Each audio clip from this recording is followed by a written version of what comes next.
So we're going to have Steve Slater coming up next, and he's going to be talking to us about toilets and the design of them. So you welcome to the stage, Steve Slater, please.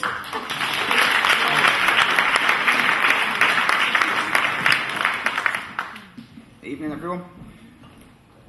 Last time I was here, everyone introduced themselves and told everyone where they were from. So I'm Steve. I'm from Widnes. That makes me a PR bull. So what I want to talk to everyone about tonight is toilets and how rubbish they are. So that's not the Santander logo. That's what we all do in there. So toilets in general really aren't a great place for everybody. I mean, we all go in and we all do this sort of stuff. And then we find out that they're not really set out right for what we want in our lives in there. They're all designed for man. All toilets are designed for men. Men go in and out dead quick, and we get away with absolute murder, and you poor women have to queue. And if you're in a chair, it's even worse. If you're in a chair, you've got to find the toilet, find the lock, find the key, get in there, get out, and you'll normally find that there's a fella in there already anyway.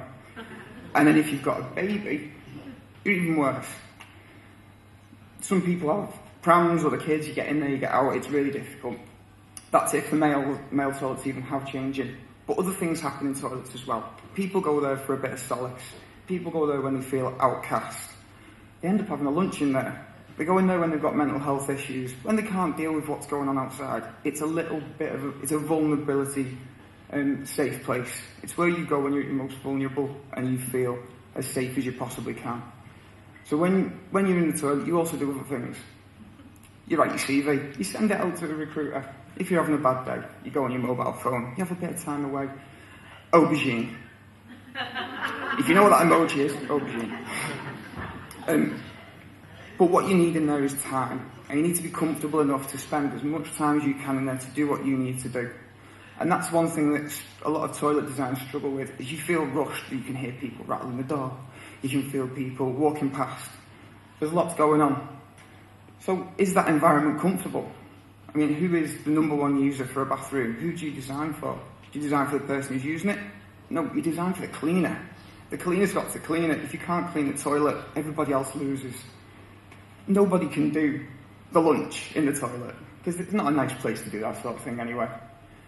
The other users who need that space and those facilities lose out too. If the toilet's not clean, it's not a nice place to be, especially if you've got to change your baby on the floor. And you need a good lock.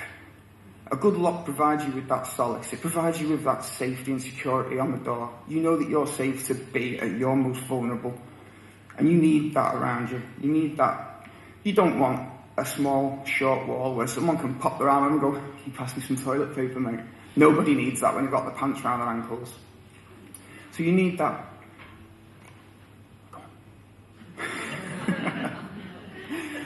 But you also need a bit of quiet. Does anyone go into the toilet with ear protection nowadays? It's good that you can't hear John in cubicle 3 doing what he's doing. But those toilets mean that people with audible sensitivity really struggle to be in the toilet when that hand dryer's on. But hand dryers don't work either. All the new ones that are really loud and really powerful, that blow your skin off your hands, leave your fingertips wet. And if you haven't already wet yourself from the sink, you end up walking out drying your hands.